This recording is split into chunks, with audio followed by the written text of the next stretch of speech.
I think there's going to be a tightening of migration from the wealthy countries that can afford to do it politically and economically, right? So certainly I think it's going to be harder for migrants to get into Europe. We've already seen that play out in 2018, certainly in a country like Italy, for example, and in Germany. I think that the United States migration from Central America, I think, is going to be much more difficult going forward. There have been very few refugees taken in from the U.S.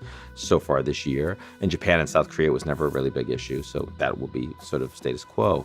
But countries that are weaker, that don't have the money, that don't have the ability to police, they're the ones that are usually right on the borders of a lot of these refugee crises to begin with. So Uganda, for example, 3% of the population right now is refugee, and because they're living right next to the DRC and South Sudan, they've had these massive problems in Uganda. I mean, it's gone through their own sort of real hardships domestically, so they also feel for these people, but they also have no ability to keep them out. Jordan has experienced a lot of this problem on the back of the Syrian war, as well as the Palestinian crisis coming streaming over from there. A large percentage of the population really damaging their economy. All the countries around Venezuela, I mean, 4 million refugees from Venezuela. That crisis is almost the size of the Syrian refugee crisis. We don't talk about it very much because it's Venezuelans going into South American countries. There aren't as many Western media outlets there. It's not an advanced industrial democracy, that we don't care as much, but that is the reality. Now, the worst humanitarian crisis in the world in 2019 may well be Yemen,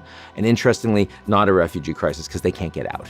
And one of the reasons why it's becoming the worst humanitarian crisis is because in any other country in the world, if people were suffering like that, they'd leave. But in the case of Yemen, they can't go anywhere. Saudi Arabia, immediately hostile. They'd face a lot more direct danger themselves, and otherwise pirate-infested waters, very dangerous to get out. So they're stuck. And even though it's not a refugee crisis, it's worth talking about.